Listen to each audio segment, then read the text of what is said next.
నా సంఘానికి వందనాలు. గత ఉపవాసం రోజు పాడుతున్న రోజు నాకు 21 రోజు అయింది జ్వరం రాబట్టి. అయినా నేను జ్వరాన్ని లెక్క చేయలే, ఏం లెక్క చేయలే. దేవుని నూనె రాసుకోవడం, నేను తోటకాడికి పోతానే ఉండా. ఏడ కింద పడతాను, ఈ వల్లకు ఒక మనిషి పట్టుకుంటే ఈ వల్లకు ఒక మనిషి పట్టుకుంటాను నన్ను. అయినా నేను పడతానా ఏంది అని గెనాలల్లో ఎంతగానో ఏడ్చుకుంటా తోటకాడ కాయలు ఉంటాండా నేను.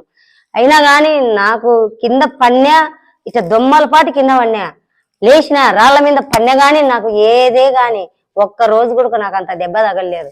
ఉపవాసం రోజున అయ్యగారు వచ్చినాడు, పండుకునే నేను. పండుకుంటే అమ్మా నువ్వు పండుకో, నేను ప్రార్థన చేస్తాను, నువ్వు లేయొద్దన్నాడు అయ్యగారు.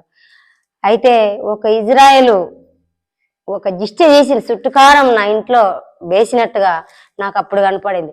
అదే ఇజ్రాయేల్ ఏ విధంగా తీసినాడో అదే విధంగా అయ్యగారు నేను పండుకుంటే పడకలో ప్రార్థన చేస్తుండగా ఆ ఇజ్రాయేల్ అనే సైతాను అయ్యగారి పన్ననే వెళ్ళిపోయింది. అప్పుడు దేవుడు వచ్చి నన్ను ఆశీర్వదించినట్టు నాకు అనిపించింది. లేచి మళ్ళా చర్చిలో ఆశీర్వాద భోజనం చికెను పెట్టుకురాగానే నేను తెల్లవారుజామునే లేచి చికెన్ అన్నం తిన్నా. నన్ను దేవుడు స్వస్థపరిచినాడు. ఈ సాక్ష్యం దేవుడు దీవించును గాక. ఆమేన్.